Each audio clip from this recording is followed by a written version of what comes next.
Hello, everyone. My name is Miss Krystel, and I am the new librarian at Roland Elementary.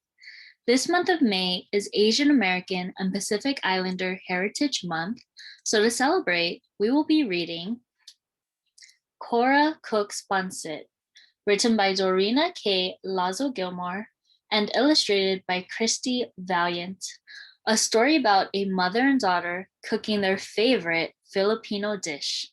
Let's begin. Cora loved the kitchen. She loved to drink in the smells of Mama's Filipino dishes. Cora's older sisters and brother often helped with the cooking. They got the grown-up jobs, like shredding the chicken or mixing noodles in the pot. They sliced vegetables and rolled lumpia into tidy egg roll shapes. Cora was stuck with kid jobs, like drawing pictures in the flour or licking spoons. She longed to be a real cook.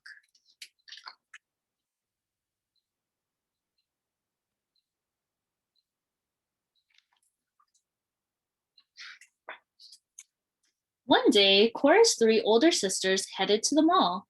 Her brother darted outside with his ball glove. Now was her chance. Cora popped her head around the corner. What are we making today, Mama? Mama wiped her hands on the front of her red apron. She put her hands on her hips. What would you like to make today?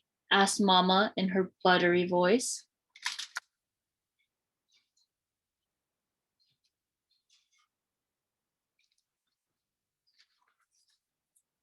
Cora was surprised Mama was letting her decide. She scrunched up her pug nose and began to think.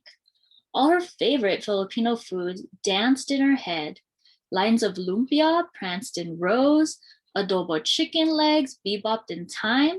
She saw a large bowl of pancit. The thick noodles and vegetables curled and swirled in a dance party. Mmm.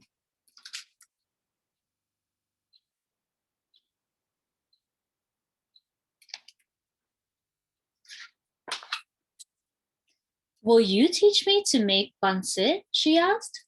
Of course, said Mama. Would you like to wear my red apron? Cora was a real cook now. The apron was a little too big, but it would do. Mama helped Cora tie the strings around her back and make a neat bow at her belly button. This apron belonged to Lolo, your grandpa, said Mama. He wore it when he first came to California. He was a cook for the Filipino farm workers who picked strawberries and grapes in the fields.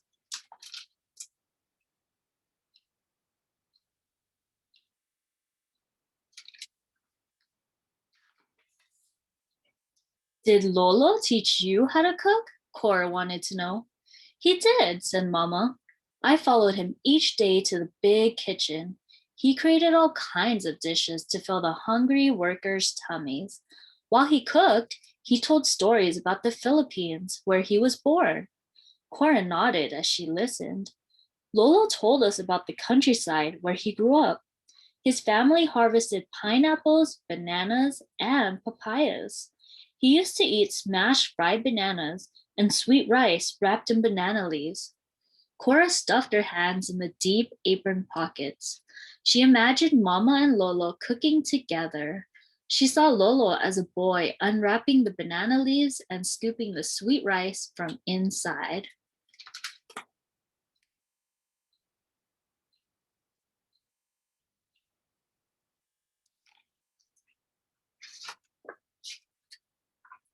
Cora knew the rules in Mama's kitchen. She scrubbed her hands with soap. Mama dug in the cupboards and refrigerator for ingredients. She listed what they needed for the pancit: chicken, celery, carrots, mushrooms, onions, baby corn, cabbage, ginger, garlic, soy sauce. Don't forget the noodles, said Cora. Oh, yes, the noodles, said Mama.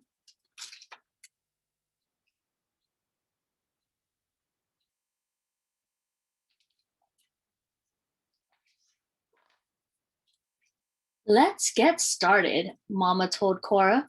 Open the package of rice noodles and put them in this bowl of water. Do you know why we soak them? So they get soft, answered Cora. You've been paying attention, said Mama with a wink. Cora opened the package. She plopped a big clump of noodles into the bowl.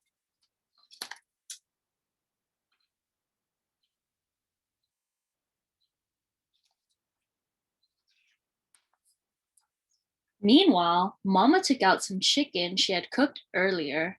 This was Mama's special stash. She used chicken for all kinds of Filipino dishes, like tanghon, chicken curry, and lumpia. Want to help me shred? Asked Mama. Cora's eyes grew wide. A grown up job. She was ready. She pulled the chicken pieces apart the way her older sister Prim did. She placed them on a plate. Cora snuck a tiny bite of chicken. She rolled it to the back of her mouth before Mama noticed.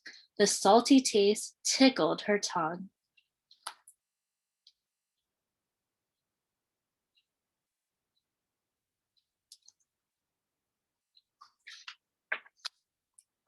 I'll chop, said Mama. Cora arranged the vegetables in neat rows. Mama chopped celery stalks, carrots, cabbage, and onions. When Mama started slicing onions, tears ran down Cora's cheeks. She looked up and saw Mama's watery eyes. Onions make us cry, sang Mama. They both laughed. Mama took out her huge pancit pan with a shiny copper outside and big handles. The pan was deep enough to hold all the ingredients.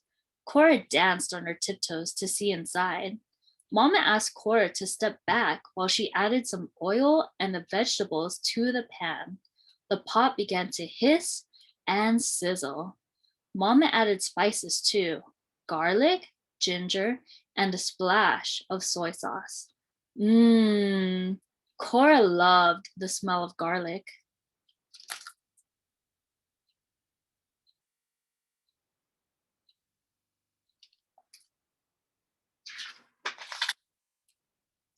Can you check the noodles, Cora? Asked Mama. Cora scratched her head. She tried to remember what her sister Sarah did when she checked the noodles. Cora thought she should sniff the noodles, but she picked up the bowl too quickly. Water sloshed onto the floor. Are you making a mess? Asked Mama with pointy eyebrows. Silly Cora, you just need to touch the noodles with 2 fingers to see if they are soft. Mama laughed and handed Cora a towel to mop up the mess. Mama went to work, straining the noodles.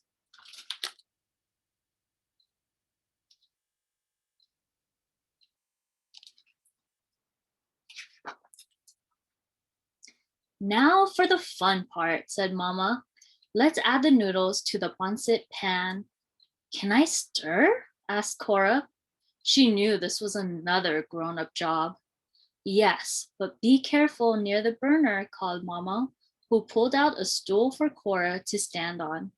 Cora began to stir in a wide circle. She watched the noodles somersault over the carrots and celery. She made the soft onions sway this way and that. The smell of ginger mixing with garlic floated to her nose.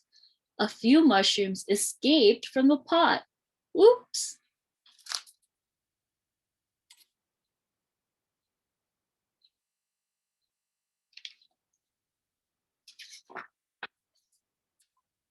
That night, Mama brought the food to the table. She set out a platter of adobo chicken, 2 plates of her special lumpia with dipping sauce, and a bowl of pineapple slices. Cora's brother and sisters came to the table one by one. Daddy sat in his usual spot at the head of the table. Cora watched his eyes grow wide as he checked out all the food. He licked his lips. Finally, Mama set the steaming platter of pancit in the middle of the table. You made pancit without us? Hollered Cora's brother Crispin. Who did my job? Asked Prim. Who checked the noodles? Sarah needed to know. Mama replied, Cora did all the grown up jobs. Really? Said Daddy. That's my girl. Cora scrunched together her eyebrows and bit her lip while the family tasted her pancit. Did she do everything right? Would they like it? Would Mama tell about the accident with the noodles?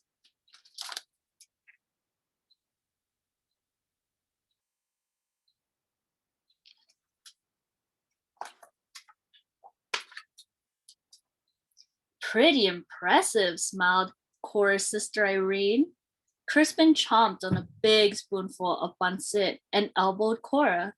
Not too bad, Crispin said. Cora grinned. Her eyes sparkled with delight. Daddy sat back in his chair. This tastes like your Lolo's pancit, he said. Cora beamed with pride. Salamat, she cried out. Thank you. The family laughed. Cora was still wearing Mama's red apron. The end. Thank you, everyone, for joining me in celebrating Asian American and Pacific Islander Heritage Month. I hope you enjoyed the story, and I will see you at the next one. Bye.